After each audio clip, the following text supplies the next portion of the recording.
자, 이번 키워드는 입맛대로입니다. 그러니까 생각한 대로 어떤 주체가 있는데 그 주체의 뜻대로 다 된다. 뭐 이런 뜻이겠네요. 입맛대로입니다. 자, 기사 소개해드리죠.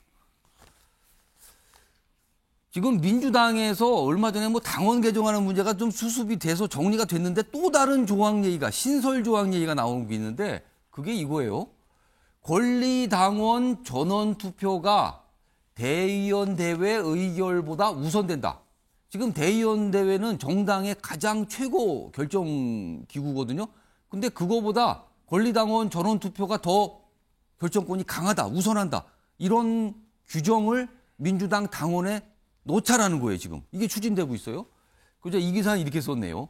개딸 입맛대로 야당 당원 개정 논란이다. 여기다 요 표준을 썼네요. 권리당원엔 이재명 후보를 지지하는 강성 지지자가 많은데 그렇다면 결국은 누구 뜻대로 되겠느냐. 게다가 여기 박용진 후보는 대의원 대회 자체가 무력화가 된다. 뭐 이렇게 좀 반발하는 목소리가 있는데요. 그러니까 권리당원 전원투표 전국 대의원 대회 의결보다 우선된다. 이걸 새로운 조항을 당원에 놓자는 거예요. 그럼 가장 막강한 결정 권한을 갖게 되는 거잖아요.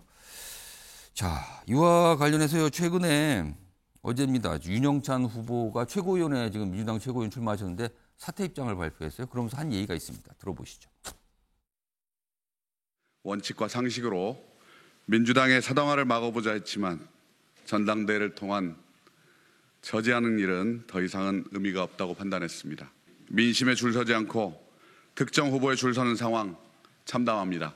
부끄럽습니다. 뭔가 이 내용을 좀 비판한 것 같죠. 그러니까 당내에서는요. 이거 당원 항상 무슨 일이 발생하면 당원들 의견 물어보자. 그러면서 추진하는 거. 이게 맞는 겁니까? 근데 일각에서는 아니 당원들의 의견을 가장 우선시하는 게 맞는 거 아닙니까? 이렇게 맞서고 있는 상황인 거죠, 지금요. 자, 그런데 정우택 변호사. 네. 기억을 돌려보면 지난 총선 때요. 사실은 민주당이 위성정당, 뭐 그때는 뭐 시작이 어떻게 됐든 당시에 야당이 뭐 시작이 됐든 어쨌든 민주당이 위성정당을 만들었는데 그걸 전당원 투표로 결정해서 만들기로 했잖아요. 근데 결과적으로 그게 참패의 원인이 됐다. 반성의 대상이 됐어요. 근데 이번에 권리당원 전원 투표를 우선시한다는 규정을 당원에 놓게 되면 이런 비슷한 사안 반복되는 거 아닙니까? 어떤 결정을 또 하게 되는? 이거 두 개를 직접 비교할 건 아닙니다. 그 당시에는 아마 당대표가 이거를 전당원 투표에 붙인 걸로 알고 있고요. 그렇죠. 붙였죠, 지금 나오는 거는 발의 요건이 일단 당원의 10%가 발의를 해야 됩니다. 저희들이 한 120만 보면은 12만 명 정도가 발의를 해야 되는 거거든요. 그러니까 요건이 다르다 말씀드렸고. 당대표가 일방적으로 결정할 수 있는 게 아니다. 그렇죠. 그다음에 저는 오히려 이 대의원 제도를 폐지된다는 입장을 갖고 있습니다. 국민의힘은 대의원 제도가 없습니다. 대의원으로 안 하거든요. 예. 그냥 당원 50%, 그냥 여론조사 50% 해요. 예. 근데 민주당은 대의원 제도가 있어요. 따로 두죠. 따로 항상. 대의원을 누가 임명하느냐? 지역위원장, 현역 의원이 임명합니다. 각 지역에 한 50명, 60명 되거든요. 그게 한 15,000명 정도 되는데 그분들이 예전에는 한 45% 정도 의사결정하다가 지금 30%예요. 근데 저는 오히려 이 대의원제도 유지할 필요가 있는가. 왜냐하면 대의원이라는 게 예전에 직접 못 나가는 간선제잖아요. 직접 출석을 못 하거나 이러는데 지금은 대의원도 온라인으로 하고 당원도 온라인으로 하거든요. 투표 방법에 차이가 없어요. 그러니까 물론 이제 아마 지금 코로나 상황이 풀리면 아마 현장에 나갈 수는 있는데 그렇게 대의원 제도를 유지할 필요가 있느냐는 기본적인 생각을 하고 있어서 일단 대의원 제도의 문제점은 좀 별도의 문제인 거고요. 근데 저는 오히려 그거보다는 차라리 이게 낫다. 그렇죠. 권리당원 전원투표가. 기본적으로 당원들의 요구가 이겁니다. 요구를 반영할 통로가 없다. 예. 지난번에도 계속 이제 중앙위라든지 이게 계속 문제되거든요. 예를 들어 컷오프도 예를 들어 중앙위에서 하는데 왜 거기서 하냐? 그냥 당원들이 하지. 근데 저 자꾸 국민의힘하고 비교하지 마. 국민의힘은 그냥 당원들이 결정해요. 여론조사 결정하고. 국민의힘은 좋은 제도를 쓰고 있다는 거예요. 오히려 제가 보기에 당원들의 의사가 반영돼요. 왜냐하면 대의원제라든지 중앙위 컷오프라든지 아니면 대의원제 어떤 반영이 없어요. 심플하게 돼 있거든요. 근데 제도는 심플하게 좋습니다.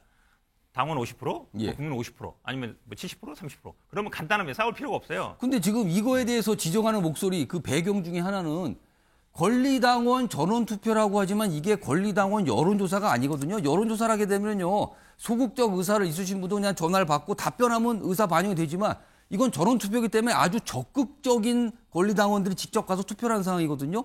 근데 지금까지 보여진 모습이면 이거는 이재명 후보를 강성 지지하는 사람들이 주로 나선다. 그리고 이번 전당대회 투표율이 낮은 것도 이런 영향이 있다. 이런 지적을 받는 상황에서 이 당원을 놓자고 하기 때문에 비판을 받는 아니 거거든요. 그러면 정당에서 예. 당원 말고 의사결정할 수 있는 방법이 뭐가 있죠? 예를 들어서 그게 문제가 되면 예. 다른 분들이 당원을 많이 가입시켜서 지금 120만인데 예. 한 200만 된다든지 그렇게 지금 늘리려고 하고 있어요. 그렇게 하면 되는 겁니다. 오히려 대의원 대회에서 예. 의사결정하는 게 저는 문제가 있다고 봐요. 왜냐하면 대의원 선정을 예. 당원들이 투표를 하는 게 아니에요. 아. 지역위원장, 현역위원장이 선출하는 겁니다. 예. 그럼 오히려 간선제예요. 이분들은 그냥 선출한 사람의 의견을 따릅니다. 예를 들어서 다른 일반 사회 조직에서는 대의원을 그 회원들이 뽑습니다. 그런 경우에는 의사가 반영돼요. 근데 당원들의 의사를 반영하는 것 자체를 문제 삼으면 안 됩니다. 왜 그러냐면 그거는 기본적으로 어쨌든 직접 민주주의를 강화하는 거거든요. 예. 그리고 오히려 저는 그래서 그러다 본다 그러면 아. 당원 늘려서 더 강화시켜서 그분들한테 권한을 주는 게 맞는 것이지 지금처럼 현역 의원들이 개파 수장들이 갖고 있는 대의원제를 유지하겠다라는 게 저는 오히려 잘못된 시각이라 보고 있습니다. 김수엽 위원장, 뭐 경쟁 정당의 상황인데요.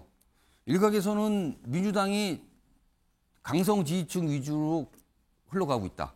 그러니까 그 표현을 짠물 정당이 되고 있다. 점점 짜진다는 표현을 하거든요.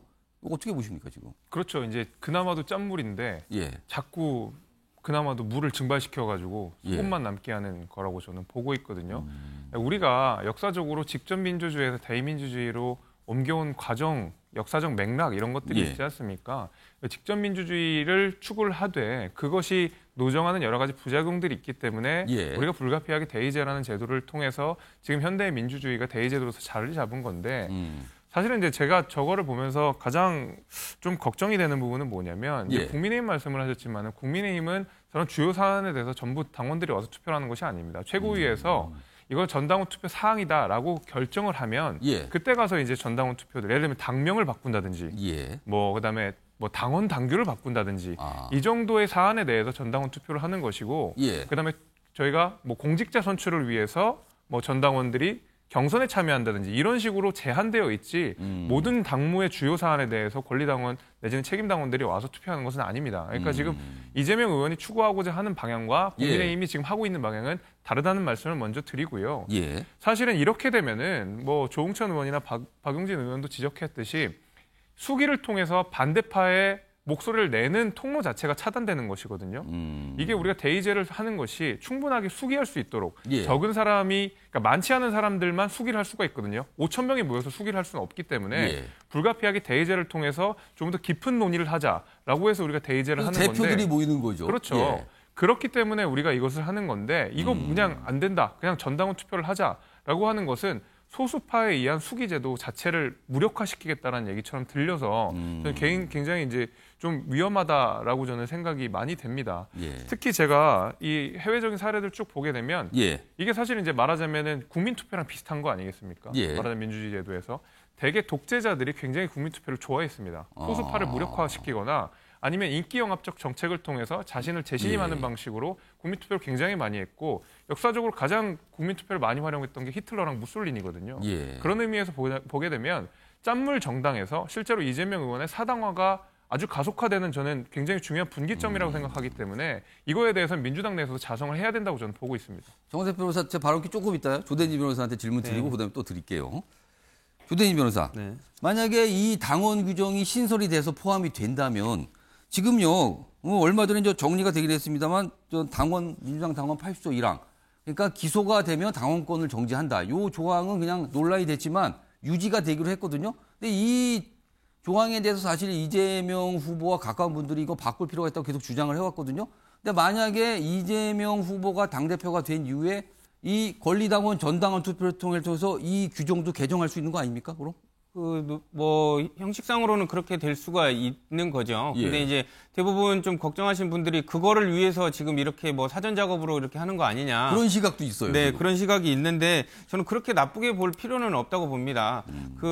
아까도 말씀 주셨다시피 형은택 변호사님께서 그 대의원 대회에 관련된 문제점들이 물론 장점도 있지만 문제점들이 있거든요. 예. 뭐 직접 민주주의에 관련된 관련된 장단점을 보듯이 대의원 대회에 관련된 선출된 뭐 이런 그 장단점이 있는데 지금까지는 대의원 대회에 관련돼서 뭐 단점들이 발견됐고 예. 그거를 수정하기 위해서 좀 더 당원들의 의사를 좀 더 반영하기 위해서 이제 좀 더 적극적인 방향으로 건설적으로 이렇게 좀 수정을 하는 건데 예. 이것이 마치 더 이재명 그 후보에게 예. 이재명 의원에게 더 적극적인 지지층의 영향력을 확대하기 위한 방법처럼 예. 이렇게 몰아나가는 것 자체가 그런 시각 자체는 좀 무리가 있지 않나 그렇게 생각이 듭니다. 요 기사 몇 가지 있는데요. 이어가서 그 형택 변호사, 윤석 전 대변인 각각 발언기 드릴게요. 다음 기사 보죠. 이것도 역시 좀 맥락이 좀 연결됩니다. 이재명 지도부 영향력 줄어든다. 지금 이제 이른바 친명계로 꼽히시는 분들이 지금 여야 중진 협의체 얘기가 나왔죠. 지금 국회의장 대통령 이게 만남에서 요 얘기가 꺼냈고 구체적으로 이거 한번 해봅시다. 그러니까 여야 지도부가 모여서 중진들이 모여서 뭔가를 좀 얘기하는 거예요. 근데 그거에 대해서 반대 목소리가 나온 거예요. 그러니까 이재명 지도부 영향력 줄어든다. 윤 대통령과 국민의힘에만 좋은 일이다. 그러니까 이거 괜히 책임 나눠 가는 거다. 이거 반발 목소리가 나왔어요. 공식적으로. 여기 민영배 무소속 의원 이렇게 목소리가 돼 있는데 일단 요거 유희석 전 대변인이 어떤 생각이신지 주시고요. 그리고 형택 변호사는 요 내용 포함해서 전체적인 얘기를 해주시고요. 유희석 전 대변인. 중진협의체에 반기를 들 줄은 저는 생각을 못했는데요. 그 이유가 중진들이 그 당론을 어기면서까지 여당 협조할 것 같다. 이런 얘기, 노역이다. 새롭게 들어설 지도부의 영향력이 줄어든다. 이런 이유를 좀 댔습니다. 아까도 여러분들이 말씀하셨는데 제가 보니까 이제 민주당이 조금 뭐라고 그럴까요? 강성 지지층의 목소리에 아무래도 영향을 많이 받는 걸로 보입니다. 우리가 그 직접 민주주의제 다 하면 좋죠. 전원이 다 참여해서 뭔가 의사결정하는 데 있어서 결정을 한다 좋은데 우리가 그냥 직접 민주주의의 단점 이렇게 검색창에 치면 나와요. 그 전원이 참석하지 않는 가운데서 어떤 강성의 의견을 가진 사람들의 의견대로 휩쓸릴 수 있다는 것. 그러면서 소외되는 분들이 아예 참여를 하지 않는 부분. 그런 문제 때문에 대의제가 생긴 거고 예. 거기서 국회의원 등 정치인의 역할이 있는 겁니다. 그건 예. 역사적으로 그렇게 발전을 해온 예. 건데 타당 얘기지만 권리당원이 전체를 결정한다. 이론적으로는 좋죠. 그게 현실적으로 문제가 있기 때문에 예. 그 중간에 뭔가 걸러주는 역할을 하는 것으로서 정당도 생기고 한 거고 지금 저것도 마찬가지입니다. 여야 중진 협의체도 그럼 각 당의 책임당원, 권리당원끼리 결정해서 뭔가를 다 결정하면 그럼 제일 좋은 건데 그렇다면 얼마나 많은 정치적인 비용이 들겠습니까? 그래서 경험과 경륜을 갖춘 여야의 중진들이 만나서 국가 발전을 위해서 토의를 하자 이 얘기인데 이걸 특정 지도부의 어떤 노선과 달라질 수 있다는 그런 걱정부터 하는 이 상황이 민주당의 현실을 말해주는 게 아니냐 이렇게 봅니다. 형택 변호사 시간이 많죠. 제가 한 1분 드릴게요. 말씀하세요. 이 여야 중진 협의체가 저는 아마 여당은 반길 것 같아요. 왜냐하면 여당은 지금 당대표가 없거든요. 그리고 당대표 언제 뽑을지도 몰라요. 그렇죠. 그거 계속 싸우고 미정. 있죠. 지금 비대위 상황입니다. 그러니까 어찌 보면 기본적으로 공식적인 조직이 없는 거예요. 공식이라는 게 당대표, 원내대표. 원내대표도 지금 사퇴현이 많은 게 비상 조직이 있는 거죠, 지금은요. 그렇죠. 비상 조직이죠. 그러다 보니까 의사결정이 제대로 안 됩니다. 그러다 보니까 필요해요. 근데 야당 같은 경우는 당대표 뽑잖아요. 그럼 당대표, 원내대표, 정책위장 이게 어쨌든 공식 조직이거든요. 여기서 결정하는 겁니다. 그러니까 그게 안 될 때 하겠다는데 제가 보기에 좀 야당 입장에서 굳이 필요하지 않은 것 같고 지금 직접 민주주의 계속 폐해를 얘기하시는데 예를 들어서 이런 겁니다. 이번에 아마 국민의힘에서 지금 자꾸 민주당 얘기하니까 저도 빗대서 얘기할게요. 비상 상황이 아니냐. 아니면 예를 들어서 이걸 비대로 가야 되냐 아니냐. 이런 건 사실 당원들한테 물어야 되는 거예요. 근데 어떻게 했죠?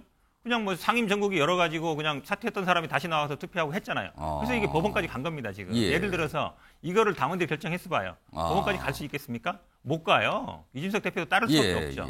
그런 겁니다. 그러니까 지금 말씀처럼 당대표가 일방적으로 하는 게 아니라 예를 들어 10%면 12만이에요. 12만 당원이 발의해서 청구한다면 어느 정도 얘기 들어야 되는 거 아닙니까? 저는 오히려 그런 부분이 있다. 그러니까 모든 걸 다 결정하는 게 아니라 중요하거나 이럴 때는 관여할 수 있는 통로가 생기는 거다. 이 정도 제가 보기에 설명이 될 것 같습니다. 권리당원 전원 투표를 놓고 지금 이 국민의힘 소속 패널분들과 민주당 소속 패널분이 토론하는 것처럼 됐는데 사실 민주당 내 토론이 벌어지고 있어요. 지금 이 상황은요. 시각이 좀 다릅니다. 지금 갈려 있어요. 의견들이.